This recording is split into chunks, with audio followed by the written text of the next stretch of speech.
if you would, for a few minutes, tell us about your work and how you envision and find value in peace building, conflict management, and development.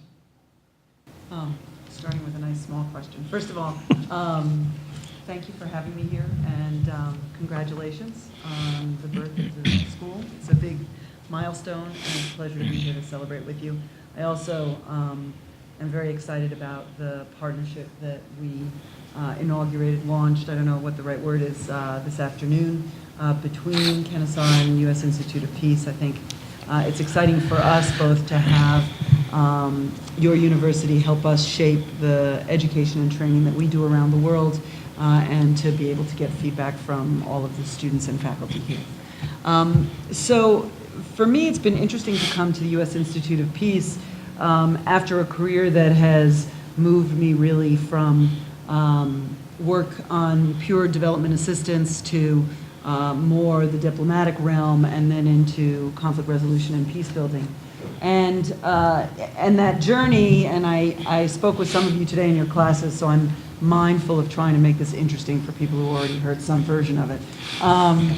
It has been, in some ways, unique because I started out in work on international development, and first with the United Nations Food and Agriculture Organization. But really that was just opportunistic. I knew that I wanted to work in international affairs. I've always really been interested in the intersection between defense, development, and diplomacy. And so now I'm going to move it a little back because there's echo. Now it's just about right. And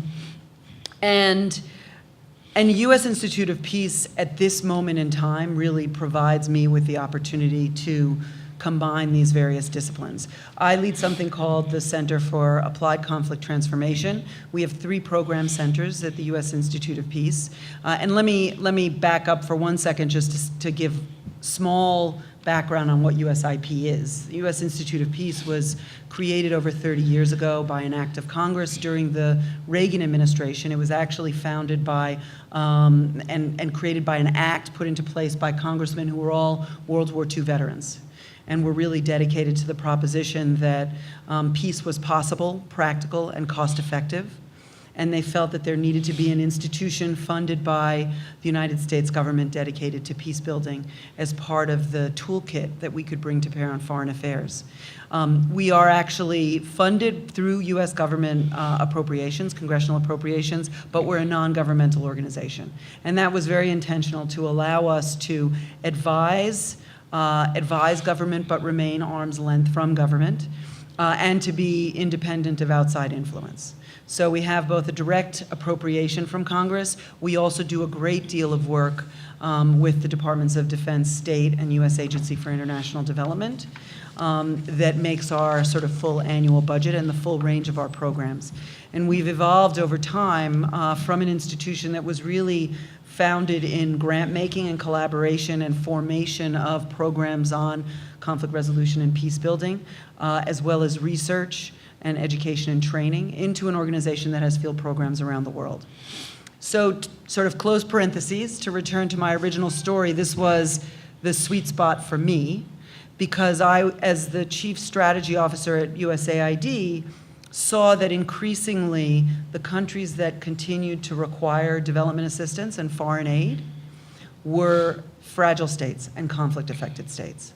And in fact, the states that remained stable became increasingly prosperous and graduated from that assistance program and began to thrive economically, socially, politically, and culturally. And those that were brittle and fragile and suffered from war and disaster were the ones that were continuing to need the same kinds of assistance over time. So today at USIP, the unit that I oversee is the program unit that looks at the areas, the thematic work that crosses geography. So how do we create rule of law? How do we build inclusive societies? How do we address violent extremism? How do we elevate youth leadership and the leadership of women and civil society groups? And how do we create that foundation upon which all countries and nations can thrive, both to prevent conflict and to resolve conflict and address the causes of fragility?